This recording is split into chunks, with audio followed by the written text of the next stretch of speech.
Good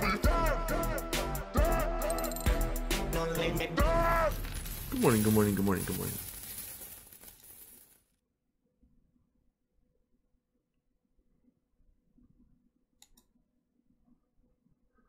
Market cap 249. Had a wild week. We dipped below 6,000. Sort of that analogy in the road. You're sprinting. How do you react? And we quickly dipped right back up for an inverted Bart Simpson head. There's a lot of things going on. Somebody else brought to my attention that could be affecting is hedge funds had locked up capital for a year last year when the markets were booming. Now they might be looking to get out. They all want to cash out at the same time. That's a lot, especially if they're at a loss. You know, we can sit here and guess what's causing the price to go up and down so drastically. It would be different if it was just nice and gradual. But we can see the systematic pump and dumps. Like these, even these little ones right here, those are big. Those aren't small to be able to do that. And then you have these bigger ones because eventually it gives away. You know, you just keep chipping away, It dipped below that famous 6,000 mark where some miners might have to stop mining out of production cost, because you got to keep in mind that miners don't want to just break even, especially some of the smaller ones. You know, some of them need to make capital. Some of them are used to making considerable capital. So a lot of them overreached. So although it does not reflect in the Bitcoin hash power, the hash rate has been steadily rising. So, you know, what am I doing in this market? I think it's funny. I was listening to Gary Vee the other day, and he explained it so well what I was feeling in terms of, I think we're just going, it's like one big wheel. I think we're just going back to the beginning in a more advanced way. So we started off peer-to-peer exchange, right? And then we started getting banks, and then you had, you know, radio, and then it was the TV, and then there was a big VR, you know, mini craze. And then you started getting to texting, right? And now we're starting to get into voice, sound, right? Podcast, right? And now we're starting to go back to the peer-to-peer. And why is that? It's because of speed, right? The reason voice is going to be huge in the next couple of years is because it's faster than texting. Why do we text over call? Because it's faster. Now, the more sophisticated devices get at picking up voices, they're starting to get incredible. Even if you have a crazy voice like mine, they're still able to pick up and understand the words clearly. So we're going to start to see this advanced sound system, AI. And why are we going to go to peer-to-peer? Because it's faster. It's faster for me to send a Bitcoin across the world than it is to use banks. It's faster for me to send a Bitcoin anywhere. Because even QuickPay has its issues. Even PayPal has its issues. You know, my account was frozen for 180 days, but it's just, even PayPal isn't that quick, because then you have to withdraw it somewhere if you want to use it as actual money. So the more infrastructure being built, that's all I see. I see a lot more hedge funds getting in. I see a lot more infrastructure being built around cryptocurrency. And I just feel the wheel is turning, and we're just moving back into the peer-to-peer age. What do I do? I have a plan. What am I doing? Like, I'm buying coins. I'm buying this virtual real estate or what have you, because I want to be prepared.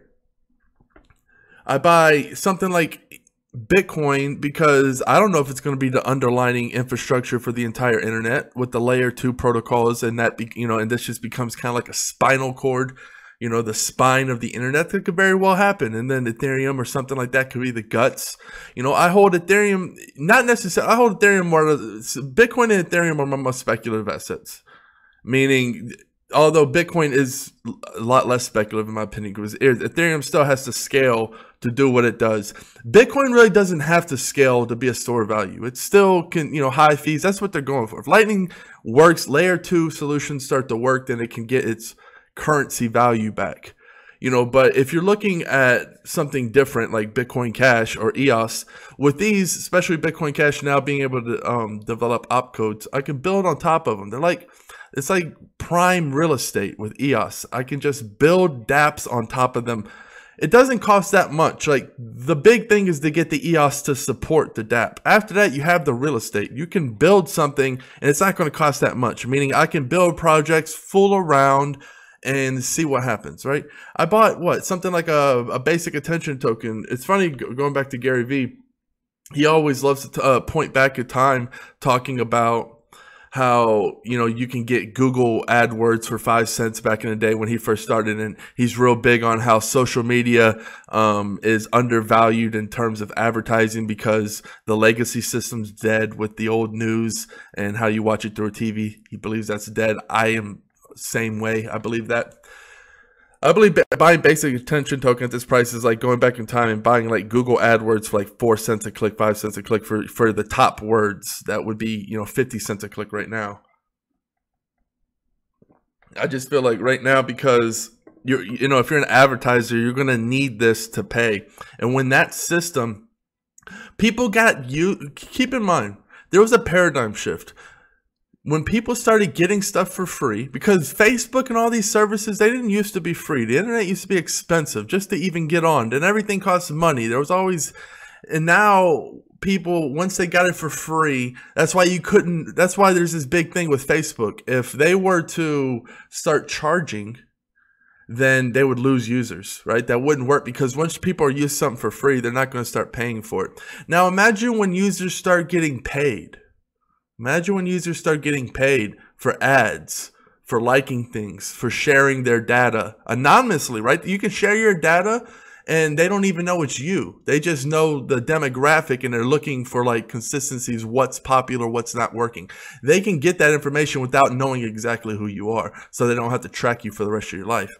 You keep getting money for your data. So imagine in a world where people get used to, your kids grow up in a world where they're used to getting paid for their data. Paid. That's a whole different thing from free. And I believe that paradigm shift was things like Steemit. You're starting to see that the paid to view, paid to play, right? Paid to, you know, gamers right now, they play and they get donations. Like they're getting paid to play video games. Like why would anybody go back from that? Your attention is so powerful, especially in a world that's going to be overtaken by robots. I really don't care what anyone says. That's what the track we are with AI and robots. A lot of jobs are going to be misplaced. And your attention is going to be very, very valuable because that's what as we move to this virtual world, the only thing that matters is data. Data is the new oil. So I want to be prepared in the future where, guess what, if I have a bunch of basic attention token, it does become a revolutionary way of how people advertise. I'm going to be there and I'm going to have a bunch of it and I can advertise for my future businesses. See, what am I doing? I have a plan, right? I have real estate. Now I have advertising for said virtual business. If all of you have to plan, that's what they mean 10 moves ahead. You have to be confident. A lot of people aren't confident. They're like, well, this might work. If you construct a plan, you go accordingly, right? You have to be confident in your next 5 moves. You have to know that if I do this, this can unlock. And nothing's a guarantee. You could do a lot of work, build up to this little pillar, and then not be able to get to the 3rd pillar when your dream's way up here. And you have to keep rising. You have to keep planning, knowing that if I do this, that's going to give an opportunity for this pillar. You might have to do 5 different things just to have an opportunity. That's what it's called, building for the opportunities ahead. Build for what's not yet here. You have to build, and sometimes that's many, many moves for something that might not even be there. That's why the dreamers are the ones that they look at crazy until they make it. They're like, what are you doing? Why are you doing all of this? And you have no opportunity yet. And then when the opportunity comes, boom. You know, and that's why they say it's luck. A lot of, you know, the opportunity is luck. The building and the being prepared for the opportunity, that's where the skill comes in. Skill meets luck, boom, you got a firework. Moving on. Why do I buy a bunch of wax? Guess what? I wanna have people flip for me. I want people to flip virtual goods. You know, eBay, there's eBay flippers that make millions and millions of dollars. Well, I want to hire people to flip goods for me. I also am going to want to be building things that offer virtual goods. So I want to have a lot of ammo when it comes to wax to be able to sell virtual goods, because it's going to give me a lot more power if this goes up in price. It's going to be like getting virtual goods pennies on the dollar right now, right? How is this synchronizing? You have your virtual real estate, you have your advertising, you have your ways to sell it. like your own decentralized eBay, right? What am I doing with Civic?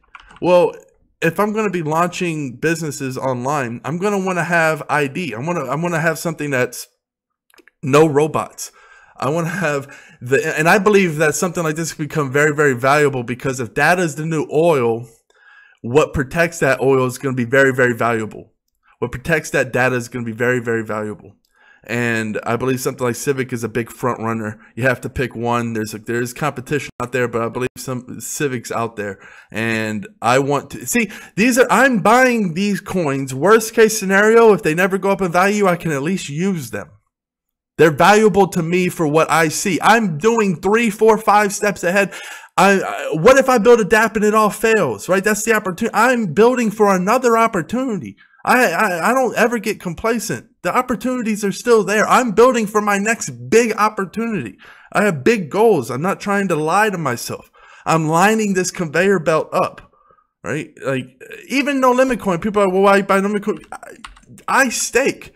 I come from poker, right? And congratulations, no limit coin, by the way, finally getting on Bittrex. Team highly deserved. But getting back to my point, last year during fantasy football, I staked players and made some good money. I planned on staking people. That means giving them money to play a game of skill. You split the profits when they win. If they lose, they go into makeup. That's what I did in the poker world. I own 10% of a very big poker staking business where we stake poker players for skill. I plan on bringing that over to the no limit coin, no rake platform, because with no rake, that means the profitability of staking goes through the roof.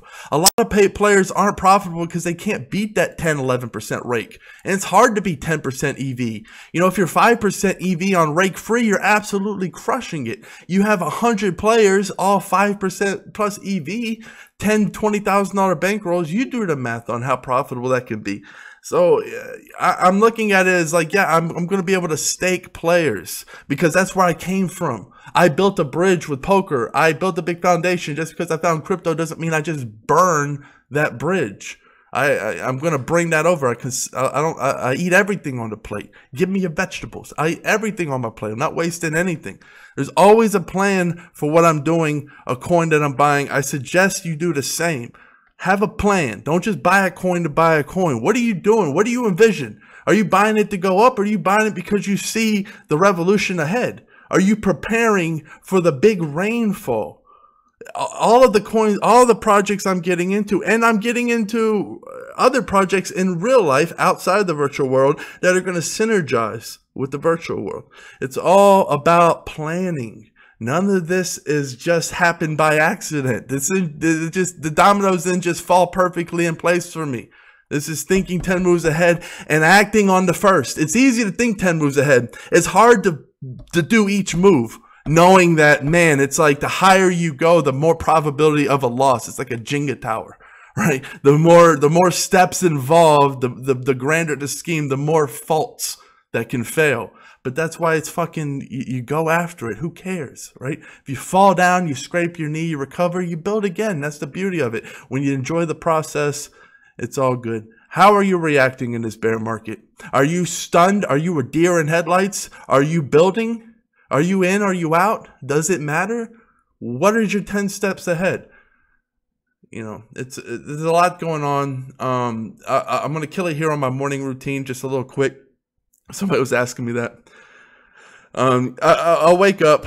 I'll do about 60 seconds with the jumping jacks. I'll go inverted, like an inverted headstand for about 30 to 45 seconds. That gets the blood, right? You want to pump your heart, then get the blood pumped to your head, right? After that, put on my hoodie. I go for a walk, right? Go for a walk outside. It's all a plan. Do you see what I'm doing? I get the blood pumping so I can get blood to my brain. Then I go for a walk so I can think. You want to think when you first wake up. You want to get into a rational foundation. You want to be able to plan your day, not the night before, but the morning of.